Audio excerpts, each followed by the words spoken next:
নিজের গলাটা ছাড়তে হবে। এটা আমার কাছে খুব আনন্দের যে তোমরা আমাকে চিঠি করেছিলে যে এই প্রতিবাদে তোমরা সামিল হতে চাও। আমরা সরকারি চাকরি করি যারা, আমাদের অনেক সময় অনেক বাধ্যবাধকতা থাকে বাবা। ওই যে পুলিশরা আজকে তোমাদের সাহায্য করলেন, আমরা গত কাল পর্যন্ত 3 বার চিঠি করেছি। এটা ওদের দোষ নয়, কিন্তু ওই পোশাকটার কিছু নিয়ম আছে, তাই তারা দিতে পারছিলেন না।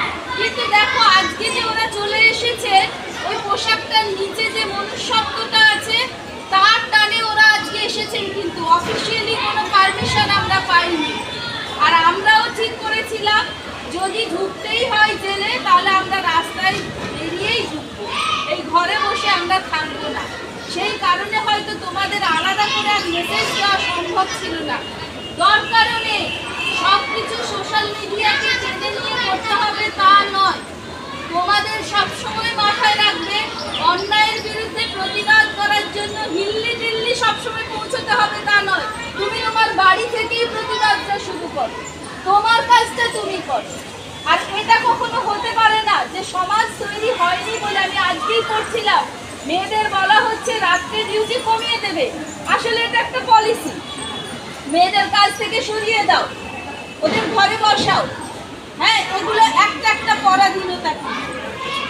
মেয়েরা কোনো পরিবর্তন হবে না। পরিবর্তন যদি করতে হয় তাহলে নিয়মের করো, তাহলে সমাজটাকে বদলাও। মেয়েদের জন্য আলাদা করে রাত্রে ডিউটি থাকবে না, ওরা কাজ করতে পারবে না। ওদের আমরা জানি হয়তো কত হসপিটালে কত আয়ার কাজ করে গরিব মানুষ, তারা রাত্রেই করে, দিনের বেলা হয়তো অন্য কোথাও করে। কারণ তারা যে ওখানে কাজ করে তাদেরকেও কিন্তু টাকা পাঠাতে হয়, তাদেরকে ওখানে বসে আছে একটা একটা গ্যাং। সেখানে তারা যদি 500 টাকা যদি কোনো রোগীর আত্মীয় দেয়, তাহলে সেখান থেকে 250 টাকা যায় ওই গ্যাংয়ের কাছে, আর 250 টাকা ওই মেয়েটি পায়। তাই তাকে দিনের বেলা কোথাও না কোথাও কাজ করতে হয়, আর সে রাত্রে তার শরীর নিংড়ে সে ওই রাত্রি জেগে কাজটা করছে তার সন্তানের মুখে দুমুঠো ভাত দেওয়ার জন্য। তাই এটা কোনো পলিসি হতে পারে না যে মেয়েরা ধর্ষিত হবে না, তোমরা ঘরের ভেতরে থেকে যাও। তাহলে এরপর ঘরের ভেতরে ঢোকাবে, তারপর সিন্ধুকের ভেতরে ঢোকাবে, তারপরে হয়তো কোনো চেম্বারের মধ্যে ঢুকিয়ে বলবে মেয়েরা তোমরা মরো। এটা হতে পারে না। আমরা কোনো সরকারি বিরোধিতা করছি না, কোনো এখানে রাজনৈতিক বক্তৃতা দিতে আসিনি। শুধু তোমাদের জানাতে এসেছি নিজেদের অধিকারের জন্য অন্য যে কোনো ভিকটিমের পাশে দাঁড়াও, নালে তুমি তোমার অধিকার কোনোদিনও খুঁজে পাবে না, এটা মনে রাখবে। আজ সত্যিই আমরা খুব গর্বিত তোমাদের শিক্ষিকা হতে পেরে, যে তোমরা এটা রিয়েলাইজ করেছো। তোমাদের এখনো 18 বছর হয়নি। আমাকে অনেকে বলছিলেন 18 বছর হয়নি, ওরা ডিসিশন নিচ্ছে। যদি রাষ্ট্র ভেঙে পড়ে তাহলে 18-এর নিচে সেই ডিসিশন নিতে হবে। যদি একটা মেয়ের 12 বছরের বিয়েকে আমরা আটকাতে না পারি, তাহলে একটা মেয়ের 12 বছরের সিদ্ধান্তকে আমাদের মর্যাদা দিতে হবে। নিজেদের কখনো ঠকাবে না, নিজেদেরকে কখনো শোষণ যন্ত্রে তুলে ঠকাবে না।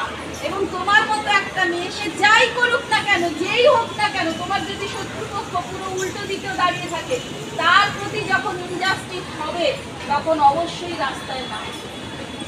তোমাদের আমার আগামী দিনের জন্য অনেক শুভেচ্ছা রইল। আমাদের সমস্ত ম্যাডামরা হয়তো এখানে করতে পারছেন না যেহেতু চলছে, কিন্তু আমি বিশ্বাস করি তারা প্রত্যেকেই মা, প্রত্যেকেই যে মেয়েটির বিরুদ্ধে এই ঘটনাটা ঘটলো আমরা তারও মা।